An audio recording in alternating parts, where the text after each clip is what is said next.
budaya China yang tak terbendung. Nama saya Ricky Suwarno, berdiri di atas pundak dua superpower Amerika Serikat China melihat masa depan Indonesia. Amerika Serikat mulai takut dengan video game buatan China. Tampaknya hanya orang yang lemah akan sangat gugup. Jadi, apakah Paman Sam perlu belajar sedikit kepercayaan diri dari negara panda? Belum lama ini, ada banyak video game China dengan kinerja prestasi yang sangat baik di masyarakat internasional. Salah satunya adalah game yang sangat populer bernama Genshin Impact, yang dikembangkan oleh perusahaan teman Ricky bernama MiHoYo. Namun, belum lama ini, orang-orang Amerika Serikat terhebohkan oleh game ini. Mereka mengatakan bermain game seluler ini akan menjadi target agen mata-mata China. Harus diakui, game ini memang memiliki konten yang sangat bagus, terutama seni actionnya, mengandung banyak unsur budaya China yang sangat menarik perhatian, seperti integrasi gerakan dan nyanyian opera Peking yang cukup mengesankan. Game ini mendapat pujian di dunia internasional setelah dirilis sejak tahun 2020. Bagi orang-orang Tionghoa perantauan, ini adalah budaya nenek moyang yang tidak asing. Dan bagi banyak orang asing, ini adalah pesona budaya seni oriental. Itulah sebabnya banyak netizen asing yang mengenali game tersebut mulai banyak mengunjungi situs web China untuk mendaftar belajar opera Peking.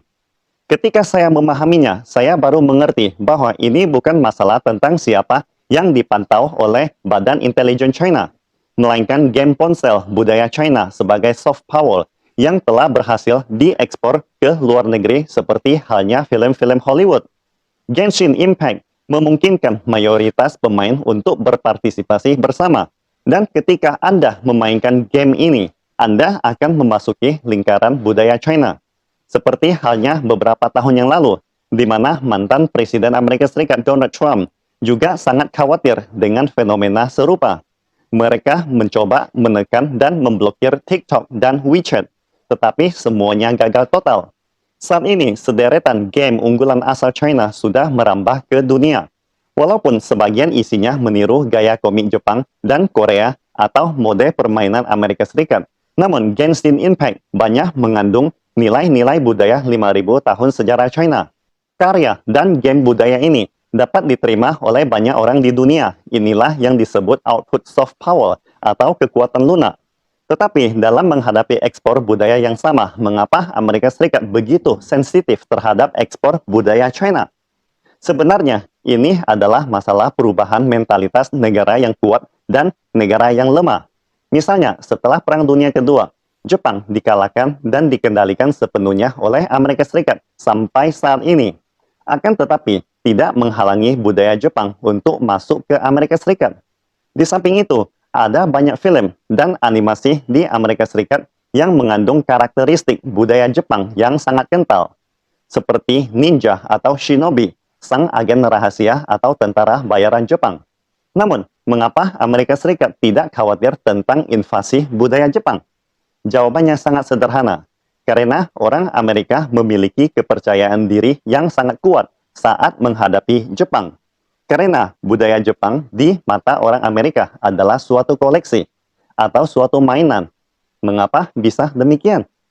Karena di mata orang Amerika, Jepang adalah negara lemah yang ditaklukkan dalam Perang Dunia Kedua. Demikian pula halnya dalam beberapa dekade yang lalu, banyak orang Barat yang menonton opera Peking atau kaligrafi China dan sebagainya. Apakah mereka khawatir dengan invasi budaya China? Tentu saja tidak. Di satu sisi, karena penyebaran budaya saat itu tidaklah besar. Dan di sisi lain, karena kekuatan nasional China tidak sekuat sekarang. Sehingga mereka menganggap budaya China sebagai suatu mainan dan barang koleksi. Ini adalah kepercayaan diri Amerika Serikat dan negara-negara Barat saat itu. Namun saat ini, ketika orang Amerika melihat TikTok, melihat WeChat, atau bermain game seluler China, mereka mulai menjadi sangat khawatir. Bukankah ini suatu pertanda kurangnya kepercayaan diri Amerika Serikat? Karena sebuah budaya yang kuat tidak akan pernah takut ketika melihat budaya negara yang lemah. Jadi, ketika melihat budaya negara lain dapat membuat Anda gugup, takut, bahkan menolaknya adalah pertanda pemikiran negara yang pasti lemah. Memang, bukan tidak beralasan bagi orang Amerika untuk begitu gugup. Karena orang China memang memiliki kemampuan yang sangat kuat untuk mengubah budaya asing dan kemudian mengekspornya kembali ke negara mereka. Misalnya, budaya yang sangat populer di masyarakat internasional yaitu membakar kertas saat memberi penghormatan kepada orang yang sudah meninggal. Ini adalah budaya ribuan tahun yang turun-temurun dari China. Dan menurut orang-orang Barat, budaya ini sangatlah cool. Itulah sebabnya banyak orang Barat mulai meniru cara ini untuk memberi penghormatan kepada almarhum mereka dengan mengikat lentera kertas di sungai dan menyalakan lilin di dalamnya. Selain itu, banyak orang Barat sekarang juga mulai memakan apel pada malam Natal ketika mereka merayakan Hari Raya Natal. Budaya permainan semacam ini adalah penemuan anak muda China yang homofonik dengan kata Mandarin Ping An Ye Chi Ping Guo. Penemuan budaya ini sekarang telah diekspor kembali ke negara Barat. Sebenarnya, anak-anak muda China merayakan Natal bukan karena agama mereka. Mereka hanya mencari alasan untuk bersosialisasi, networking, atau untuk berkonsumsi. Kemudian, para pebisnis China yang sangat sensitif akan langsung menggunakan Natal sebagai dalih untuk mempromosikan penjualan atau layanan jasa mereka. Melalui kegiatan komersial ini, China telah mengubah Hari Raya Natal dan kemudian diteruskan kembali ke negara Barat. Jadi, selama para pebisnis China mau memainkan promosi sensasional, China tidak hanya bisa mengajari orang Barat makan apel di malam Natal, tetapi juga dapat mengajari mereka makan telur berkulit merah di Hari Raya Natal dan sebagainya. Oleh karena itu, orang Amerika sangat gugup tentang budaya China sekarang ini, menandakan orang Amerika menyadari bahwa China telah menjadi sangat powerful. Apalagi standar hidup orang China terus meningkat, di mana golongan pendapatan menengah ke atas mereka telah melampaui lebih dari 300 juta orang, yang setara dengan jumlah total penduduk Amerika Serikat. Sehingga budaya China pasti menjadi semakin kuat. Ini adalah hal yang tak terbendung. Amerika Serikat mulai meragukan daya pengendalian terhadap budayanya sendiri.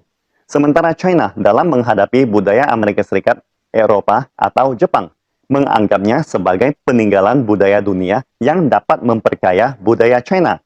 Inilah perbedaan mentalitas negara kuat dan negara lemah.